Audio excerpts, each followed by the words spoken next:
सकारात्मक और सक्रिय सहयोग करूंगा। विपक्ष के इस सकारात्मक सहयोग का स्वागत भी करता हूं। तो मुझ में ये भाव भी नहीं है कि नहीं मैं तो बड़ा हूं। जहां पार्टी तय करेगी वो काम मैं करूंगा कि मैंने अच्छा किया, लेकिन मुझसे अच्छा मेरे बाद आने वाला मुख्यमंत्री करे।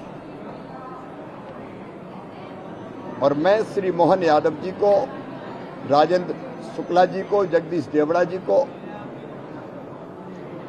और आने वाले मंत्रिमंडल को न केवल शुभकामनाएं देता हूं बल्कि सकारात्मक और सक्रिय सहयोग करूंगा। विधायक दल के नेता के नाते वो हमारे भी नेता हैं और दूसरे विधायक के नाते भी मैं विधानसभा को ईंट गारों का भवन नहीं मानता, पवित्र मंदिर मानता हूं। तो मुझ में ये भाव भी नहीं है कि नहीं मैं तो बड़ा हूं। मैं विधायक हूं तो विधानसभा मेरा मंदिर है और एक विधायक के नाते पूरी सक्रियता के साथ मैं विधानसभा में भी काम करूंगा।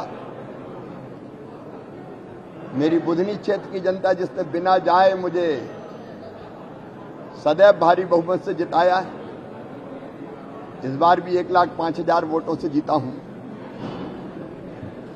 तो वहां का विकास मेरी स्वाभाविक ड्यूटी है, कर्तव्य है।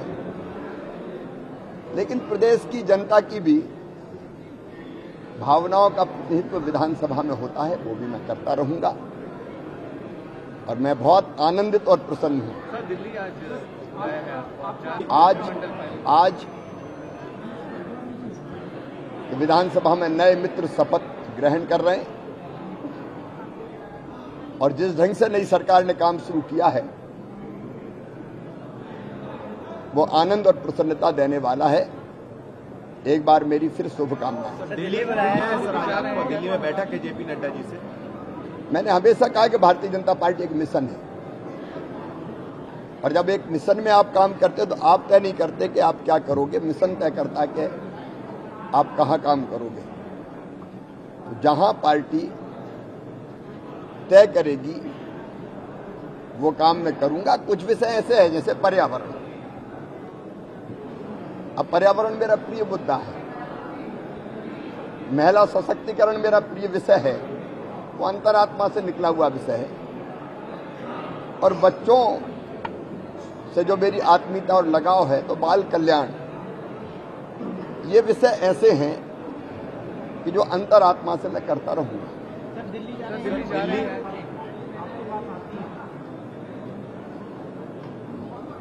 देखिए, भाई और बहन के रिश्ते हों या मामा और भांजे के रिश्ते हों, मैंने पहले भी शायद कहा है कि भाई का रिश्ता विश्वास का है और मामा का है प्रेम का। तो ये जो संबंध है वो स्वाभाविक है। प्रारंभ में थोड़ा बहुत लगता है, लेकिन मुझे लगता है कि ये फेज होता है, धीरे धीरे लोग इसको भूल जाते हैं। संबंध रहेंगे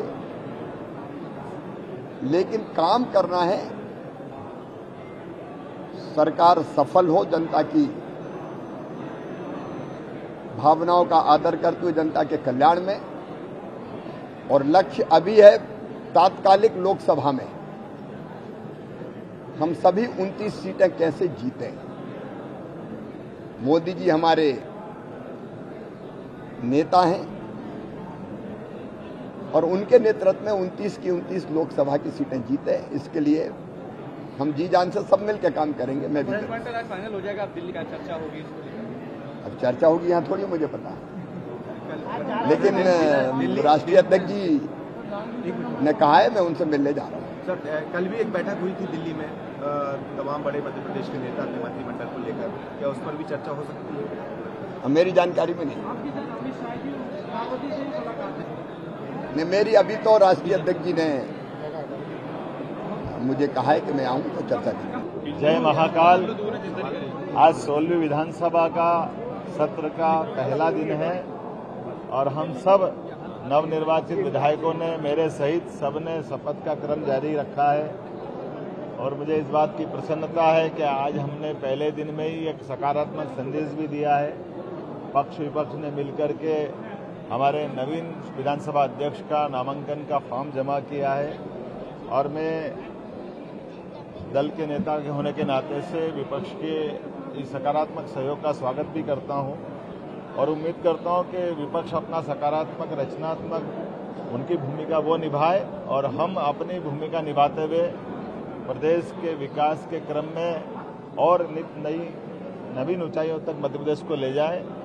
मैं अपनी ओर से एक बार फिर यशस्वी प्रधानमंत्री के नेतृत्व में इस सरकार को डबल इंजन की सरकार के रूप में ले जाने का संकल्प करते हैं। हमने मोदी जी का अभी का बनारस का भाषण सुना है, वो सारे उनके सपने और वो सारी योजनाएं जो देश की प्रदेश की भलाई के लिए जो लागू कर रहे हैं उसमें सार्थक भूमिका निभाते हुए, जैसे उदाहरण के लिए श्री अन्न अर्थात मोटा अनाज को लेकर के मध्य प्रदेश का आदिवासी अंचल बहुत बड़े पैमाने पर इसका अपना दायरा कवर करता है और हम उसमें आगे बढ़ रहे हैं।